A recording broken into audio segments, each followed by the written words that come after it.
On the set of a movie, I can't think of one that comes to mind. Exactly. So are you telling me you think that it's never happened? It only happened to me and Corey, and it never happened to any other boy? No, I am definitely not saying that. Okay, so then why aren't they talking about it? If the Me Too movement means anything, then where's all the boys? Where's all the boys? That's why I created Kids Too, because the kids should have been first. They should have been first. And now it's time to talk about the kids. And that doesn't just mean the little girls, it means the little boys too. I yes. I mean, what was it about Corey We Haim? count, we count, we're human. You know what I mean? We're humans. We have the right to live a life and to be accounted for. You know, Abs- why should we be discredited, disbarred, and disowned, disavowed because we're males and we're supposed to be stronger than that? Or what is the crap? I don't get it. Hollywood is an interesting place now, isn't it? Yeah, well, I don't know. I don't spend much time there. What was it about Corey Haim? Like, you guys were infamously the two Coreys. Like, I know he was, I mean, what drew you guys together? Like, I mean, you were the same age, like working on, the same, was it just that? Like, what was it that was did you special did about it? you did you read my book, I did. choreography? So I mean, it was everything. We were the same age, the same height, the same name with the same spelling. We were both Jewish. I mean, it was like, what was there not to be best friends over? Totally. Do you have a favorite movie that you made out of your 80s roster? Yeah, stream a little dream.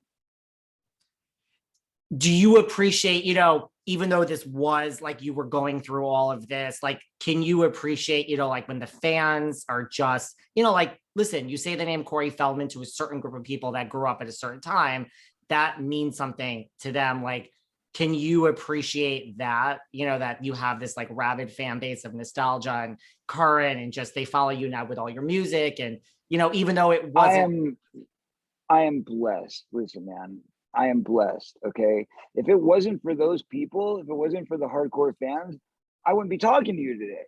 And not only that, but look at the fact that they've tried so hard to silence me, that they will not let me have a normal interview in People magazine or USA Today or New York Times, or nobody's talking about this story. Okay. So the bottom line is to promote my new album. Whereas, like, when my last album came out, it was interviews in Billboard magazine, interviews in Rolling Stone, interviews in People, Entertainment Weekly. This time, I'm doing a lot of blogs. I tell you. So they're trying to silence me. They're trying to keep my voice down. I did an interview with Steve-O's Wild Ride. And who would have thought, I didn't know Steve-O was that popular, but I guess good timing because he's got a new Jackass movie coming out.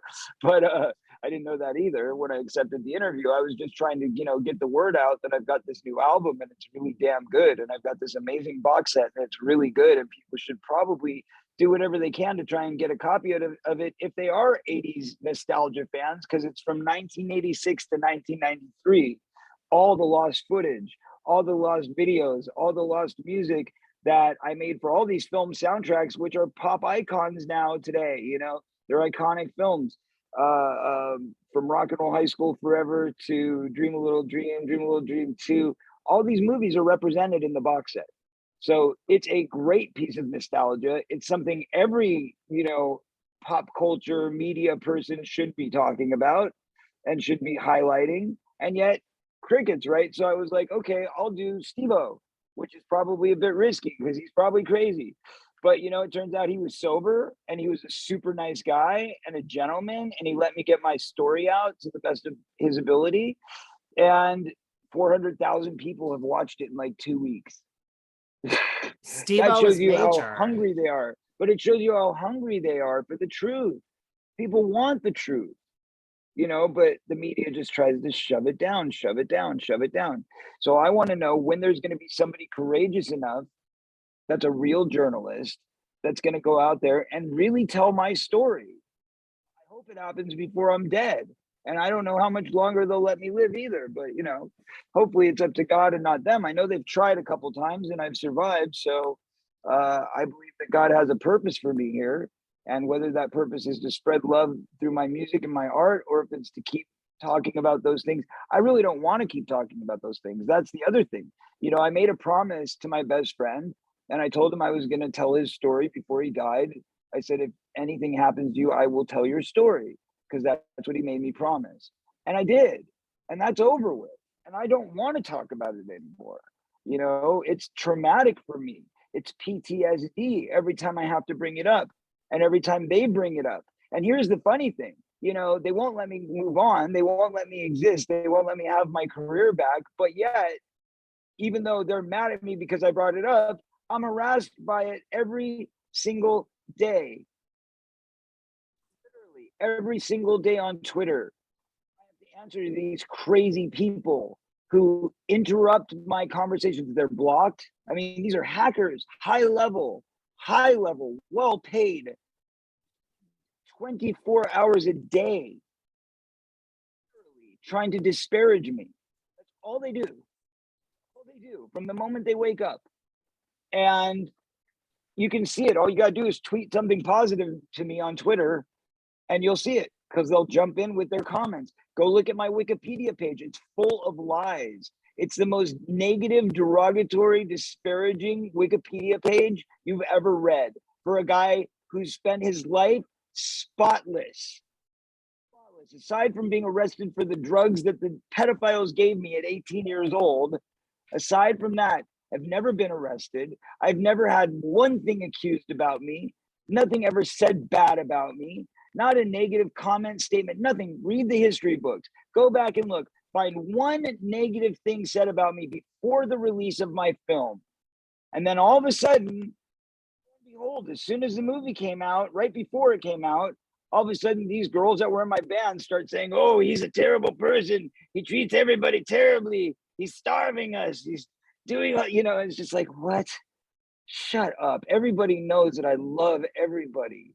Like, it's the craziest bunch of BS I've ever heard in my life. And I've got a wife and kid that traveled with me on the road. Like, what do you think? I'm going to be doing lewd, crude, terrible things in front of my wife and child? Like, it's insanity. It's just insanity. And these people tried to like physically hurt you too?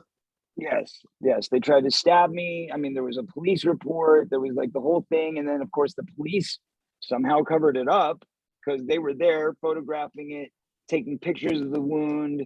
It was on TMZ. I actually have a video I sent to TMZ of the police photographing the wound, sizing the wound. And then the next day, the police were asked and they said, oh, yeah, well, he claimed that he was attacked, but we never saw any laceration. Like, Wow. I can literally post the report from the hospital right now that says the reason he's here is for a laceration to the abdomen. You know, it's just like, what the hell is going on? I think that very powerful people have a lot of money invested in this whole thing, and they're paying people to cover it up at every level.